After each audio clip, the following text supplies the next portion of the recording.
my nigga, look at me. Whole Philly on my back, bitch, I'm pushing P. Who else gon' keep it a stack, nigga? It took a G. Gioli repping Gioli.com, and this is not a reaction, it's a review. We're gonna review TANA Talk 4 by Benny the Butcher. And make sure you subscribe, like, comment, all that other cool shit. Now, I'm a qualify myself to even be speaking the way I'm speaking. Y'all gonna hear this shit at the beginning and the end of this shit. I'm really one of them. I could say a lot of y'all niggas, it's different between me and a lot of niggas. Niggas ain't qualified to be talking this type of shit about no niggas that's fire. I am. You know what I'm saying? I can get in the ring with these niggas. I've been in the ring with these niggas, and I'm elite. I'm an elite MC on the most humblest level. I'm an elite MC. So, you know, it's different when you hear it from me. You get what I'm saying? It's much different. So, excuse me, I was hitting my seat up and shit. So, all right, this shit start off, right, with Johnny P's Caddy. Now, originally, I didn't want to, like, do Johnny P's Caddy, like I didn't want that shit on the album, basically. You get what I'm saying? I wanted enough time to pass between the album and the thing, and the single, to where it wouldn't even make the album, but it made the album. And I said this, I think I said this before in a different video. The only place it would make sense is the first song. If it was anywhere else, I don't feel like it would fit on a TANA Talk. And then you pick up the tape and it's the first song. So I really don't have a problem with the song because it's placed here. But the more I listen to it, the more I like Benny verse far more than J. Cole's. Like, I knew this was going to happen. I knew it was going to be like, I fuck with Benny verse more for the album. For the shock value, for everything Cole is saying, that's cool. For the single. But for the album, and what it's based around, Benny got the better verse for the album. You get what I'm saying? Even if it's not the better verse on some wordplay shit, it just fits the direction better. Like I said, J. Cole was rapping about being a great rapper, and that's fine, but this is TANA Talk 4. It's different. You get what I'm saying? So, but I don't mind J. Cole's verse here, by the way. Like, I love J. Cole's verse here. I feel like it's the perfect set off. It's the perfect set off. Then we got Super Plug. I'm sorry. Then we got Back 2 Times. Back 2 Times is, like, originally I didn't really fuck with it like that. The beat got a crazy swing. And then, you know, I didn't really fuck. I'm like, Stove Guy could have kind of came with a better hook. But after listening to Benny verse again, but this is why I do reviews. And I do them when I listen to shit 100 times. I don't just listen to shit 1 or 2 times, because that's not, niggas spend money, time, niggas spend their life doing this shit. You get what I'm saying? This is niggas' lives. I'm not about to sit here and hear this shit one time and then just go in on a nigga like, no, I'm gonna hear this shit several times. It's not a reaction, it's a review. I don't know how you can hear. It was with reviews that was up on Friday, my nigga. Friday, the shit came out Friday. Shit came out Thursday, 12 a.m., that's Friday. Friday, 8 a.m., niggas had reviews up. And it's like, dog, you gotta sit with this shit at least for a second. You know what I'm saying? I do want to be in a timely fashion, because you have to, like, be in the news cycle for this shit. But yo, I ain't about to rush this shit. I'd rather be the best nigga to do a review than the first nigga to do a review. You get what I'm saying? And that's why niggas fuck with me. So definitely not. So I was listening to it 100 times. And Benny versus ridiculous. Stove Guy versus ridiculous. Hook is crazy. Beat crazy. So I reneged on that immediately. Like, my second, third, fourth listen, I was like, nah, this one of the ones. Super Plug. That's a classic Benny record. It's a classic Benny record. Super Plug could have been on Plugs 1. For sure, for sure. Then we got Weekend at Perry's. Don't sleep on that Bodie James verse. Don't sleep on that Bodie James verse, because Benny set it the fuck off. But sometimes Bodie James could be so monotone and chill, whatever. You know what I'm saying? That you could sleep on this. Bodie came through with the verse. Don't sleep on that verse. 10 More Crack Commandments. Everything I thought it would be. The beat crazy. I think, do they got credits on Apple Music? No. They need to get some fucking credit. Hey, Apple Music, get some fucking credits, man. But I think Derringer did this. Alan Derringer did the whole joint, but sometimes we get forgetting who the fuck did what. But I think Derringer did the shit. Diddy was a nice touch on it, even though Diddy wasn't even really needed. The only thing I felt about 10 Crack Commandments, I felt like he could have had the countdown shit like Big had it to separate the 10, 9, 8. It's like he was just kind of saying it. They should have like put some shit in the back, like an ad-lib track, a lot of reverb on it. 17, 16, you know what I'm saying? Not like that, not to sound gimmicky and shit like that, but I'm saying just to make it stand out a little bit more. The fucking commandments can stand out a little bit more. It's the only gripe I had with this shit. Other than that, only Benny could remake this shit. Only he could do it right. No, Pusha T could probably remake it too, but only he could do it right. Jeezy could probably remake it too, but that's another story. Tyson vs. Ali, the most creative track on the whole shit, man. And you know, Benny and Conway, they speaking about the Griselda shit and the comparisons, because it used to be like, who's the best out of Griselda? Westside Gunn, Benny, or fucking Conway. Then you know, niggas realize Westside is a kind of like a fallback dude and not a quote-unquote lyricist, even though I feel like Westside, first of all, we don't have to debate who's the best out of Benny and fucking Conway, because the answer is Westside Gunn. The answer is Westside Gunn. Westside Gunn got the best albums in Griselda. Westside Gunn is the most visually, like the most visual rapper of Griselda. I'm not even talking about visual, like aesthetic.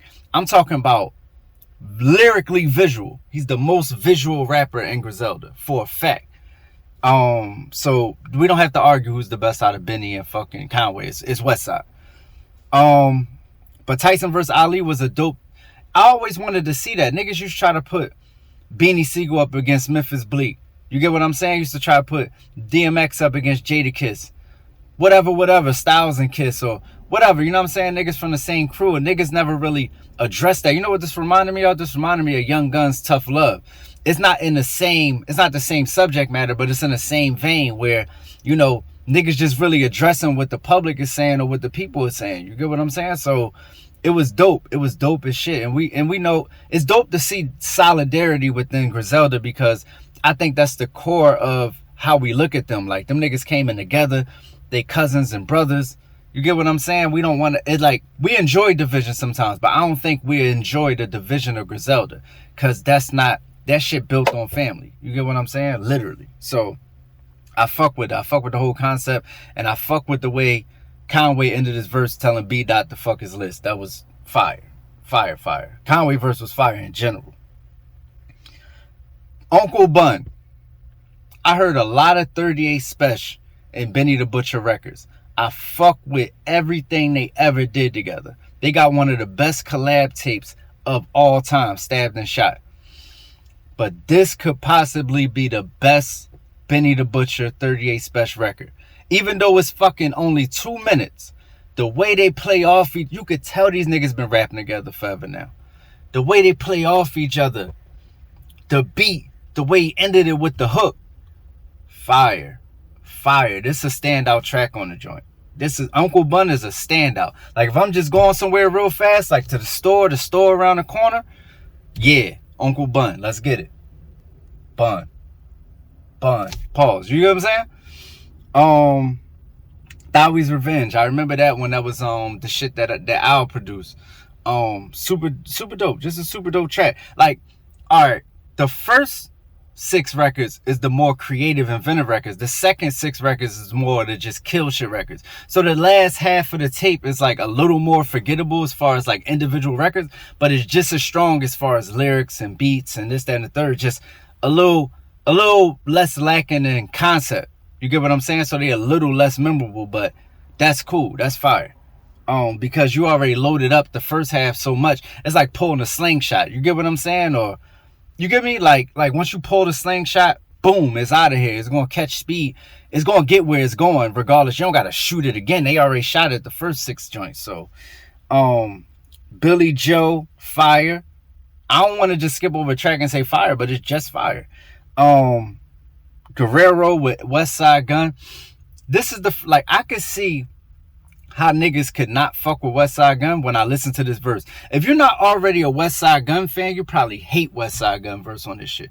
But I'm telling you, he got off. He never look. His style is a little more all over the place, far as like flow wise. So it's a little more inconsistent. Even lyrically, is more inconsistent because he just got a more free flowing style than Benny and Conway.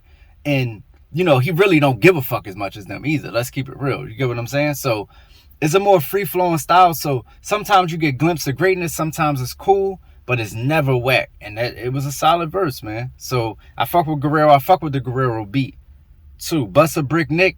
That's probably my favorite joint right now. It's just some hot shit. It's just some hot shit. You know what I'm saying? Like, oh, also on Guerrero, I don't know if you peep, but Benny is going through all his own records on the verse. Like, he's naming all his hot records in the past. You get not all his hot records in the past. He got dope shit everywhere. I'm just saying, he's naming previous records that he's had in the verse and made it into a verse. That shit is fire. I remember Beanie Siegel did that one time. Niggas ain't even peep. He did it. The shit was fire, and it was fire when Benny did it too. It was fire. Don't try to get me in the comments too. Like, this nigga said fire 8 times. Fire, fire. What? Fuck y'all niggas, man. It's real nigga reactions in the whip. Oh no, it's not reaction. Sorry, it's review. Fuck it. And then Mr. Child's Hall, I thought was the perfect way to end it because he got into not taking the shady deal. Even though they bleeped the words out, we know what the fuck he's saying. He got into not taking. It's hot as shit in here. Yes, I'm fucking sweating. It's hot. Fuck it. Mr. Child, I want, like, for sound, I have to keep the fucking windows up, and I'm in LA, and it's fucking damn near, you get what I'm saying, springtime, so you know it's hot as shit. Temperature too high to use camera, wait for phone to cool. You can see I wasn't bullshitting about it being hot. I was about to fucking get a LA Fitness membership just for the sauna, but I discovered the sauna, so hey. But Mr. Child Hall is the perfect way to end it because he talked about not taking a shady deal. You know, it's like a status joint. Like, I fuck with, you know, when rappers really just give us a current state of events rap. You know what I'm saying? Just talking about the status, where they at, where they mind at. So I know where he at going into his Def Jam debut. And it should be tight. But, man, I haven't even thought about what I would rate this shit. But right now, I'm going to just say, like, damn, let me look over this shit again.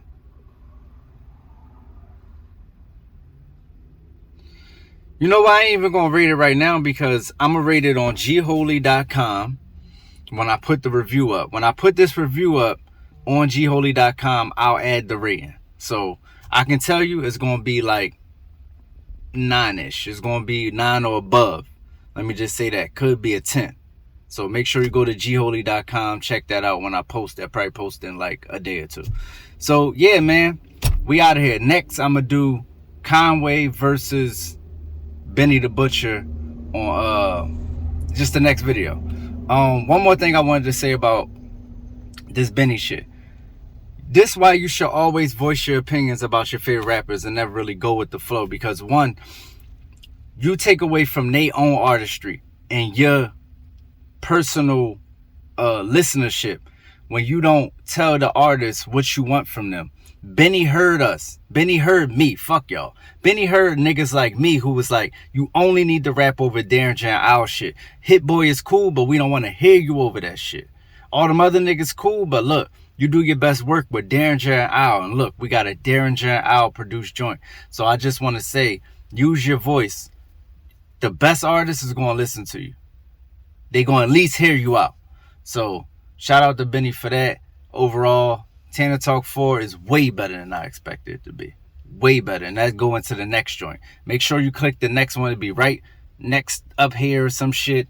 And make sure you subscribe and all that cool shit. We out here. I'm going to the Benny versus Conway. Let's go. I'm actually doing an edit right now, but I would be remiss if I didn't mention that Benny was rapping out of his mind on this tape. This is his most lyrically dense output to date.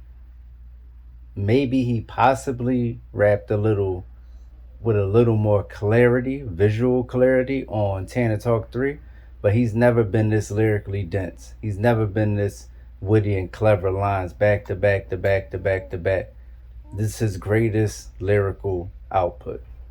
Look what I did with no alliance. Word to cast, I know the science. Give me the same promotion that they give Cole, and I'm going diamond.